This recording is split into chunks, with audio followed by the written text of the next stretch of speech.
another series we're starting of instruction on how to use a fighting arm dummy. Fighting arm dummy is something I designed and build and sell, which is set up to let you work an enormous amount of techniques, everything from grappling, locking, kickboxing, weapons, boxing, you name it, you can do with this dummy. It's primarily set up, the dummy itself actually starts here and goes to there. It's basically set up so that you can strap it to your heavy bag. We have it so that you can, right now we have it strapped up to the wooden dummy, just for convenience sake of shooting this video. What we're going to do is start showing you some stuff you can do with this, beginning with a Filipino lock flow, which I think will really bring out a lot of the use of this. A few things I want to tell you about the arm. Number one, it is set up with Velcro so that you can strap a weapon to it, work on a screen, whatever your art of choice is. The dummy is movable. You can pose it however you want. In this instance, we have it reaching out, which could symbolize a jab. You could roll it down so that it's set up for a hook, low punch, you name it. It's articulate at both its shoulder, its elbow, and its wrist. And at the elbow it has a limiter so that it will completely fold up this way. However, it does have something stopping it, so you could simulate a lock without it folding over in an unnatural way. Again, the thing we're going to start out showing you this time around is a Filipino lock flow. Next, after we get that across to you, several videos down the road, we are going to show you some weapons work that can be done with this, and eventually kickboxing. If you don't have a fighting arm dummy, I'm sure that you'll get a lot of use out of these videos. We're going to give you a lot of information and show how it's done both with this guy and on a real person. Okay, before we can start showing you the various locks and the way you can do them, we're going to give you a standard entry or a way to basically get into the lock.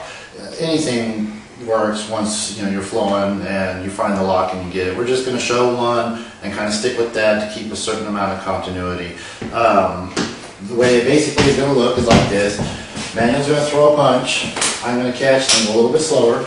I'm going to catch it with the same hand on the same side. So basically if he throws a right punch, I'm going to use the left block. I'm going to catch it. This hand's going to come up. I'm going to grab and I'm going to punch. So one more time. Here. And he might block that or whatever. Off the other side, I'm going to catch it this way, here, here. This second motion to this, come in, is not like a lop sow like we've been doing in our dummy videos. It's not a pronounced pull. It's more of a check. More of a Filipino concept than an actual hard trap as you find in Chinese arts. So one more time, here. Now, if I can go on the outside, which is what we're doing, throw that punch here, some locks are going to come out better that way from the outside. You can also go inside. So go and throw, and this would bring you in here for a different set of locks, throws, or whatever.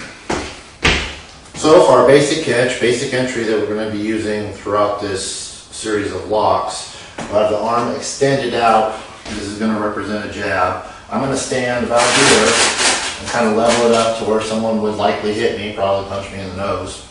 And I'm going to stand as close to it as I can, again, to try to represent being as close as possible. This hand, and like with a dummy, we can use our imagination. We actually do sell these in doubles. You can have two arms and work off of two, or you could set up the one arm and practice right or left.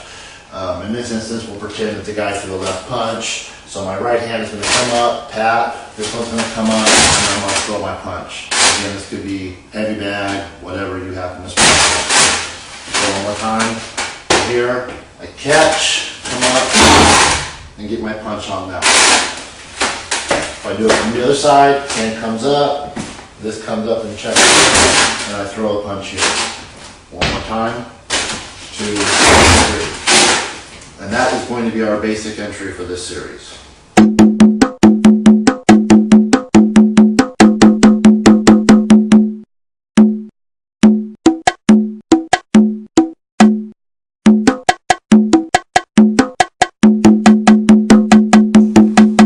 Okay, the first one we're going to show is a wrist lock. About 10,000 different ways to do a wrist lock. We're going to show a couple variations and then also some stuff you could do out of it. Actually, let's switch side again. So he's going to throw a punch off that arm. I'm going to do that same standard injury. And I always want to get in a punch first, personally. I think all locks work better if the guy's taking a little bit of a beating before you go to put it on. This hand's going to come down, grab, and I'm going to turn this way to get the wrist lock. Couple key points is the thumbs are up here, levering his wrist in. And I like to do this by kind of twisting his arm and spreading him out a little bit. Another way to do it is to run him straight back this way. Do have a little bit of a risk of getting punched with this hand when you take that approach, but by turning it on, it kind of takes some of the steam out of that punch. Or when you come in and he goes to throw that punch, you could catch it and go into some of the other tracking stuff we showed in our dummy video. Second thing is, whenever you do any of these locks, once you have it on, a good idea is to look for all the ways you can do damage while the lock is applied. So go real slow. You catch, you got that punch in. From here, with this wrist lock applied, let's say he was strong fighting, and he is strong, and he was fighting me on that. A little bit further this way. First thing you could do is you could take your elbow and break it across that nerve there. That'll take a little bit of the fight out of that arm. You also can hit. You got the eye jab. If this line's tied up, or you have a foot stomp and all that kind of stuff. And then, of course, all of these locks can also be takedowns off of the wrist lock. There's two different ways to do it. There's actually several ways to do it, but there's two ways I do it. He throws that punch, I zone out, I get my shot, a little wrist lock. First thing you can do, pretty obvious.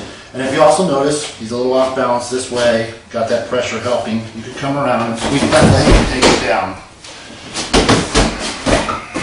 The second way, a little bit easier, but you're going to end up going to the ground with the guy. You catch it, you get that punch in here, and if you drop down on your right knee, you've got to go down with you, you've got to break his wrist. So that's two ways to do the takedown.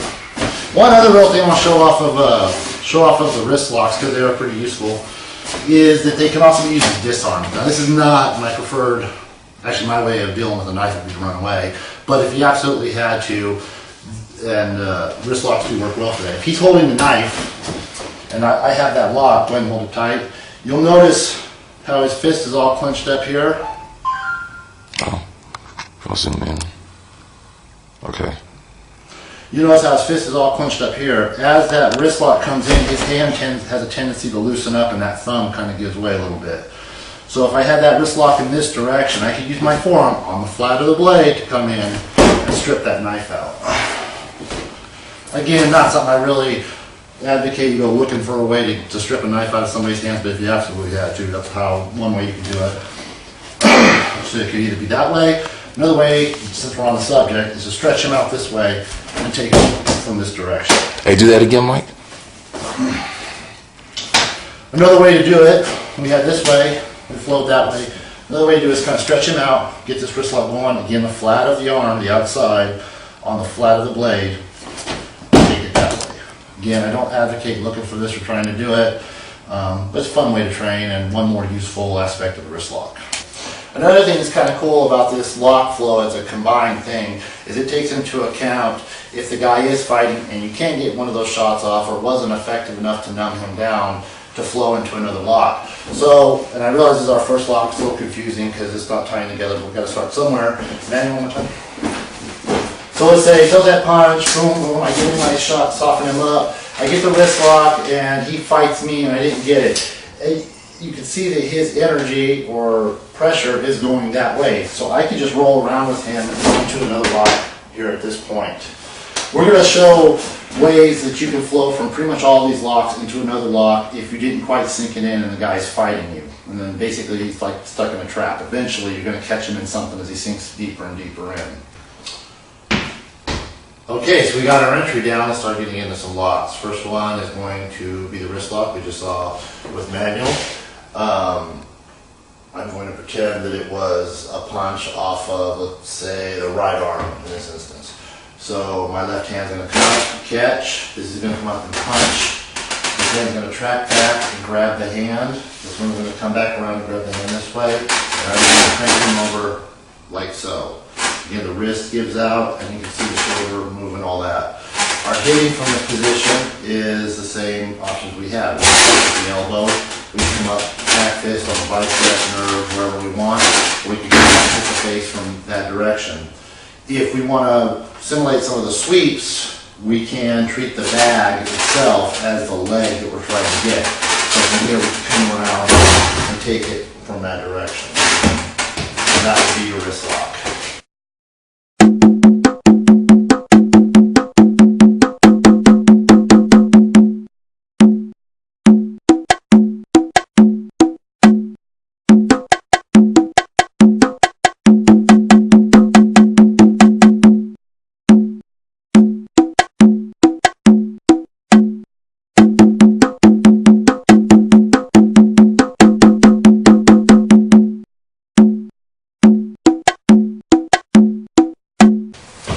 Thanks a lot for checking out this video. Keep an eye out for more and we'll continue this lock flow.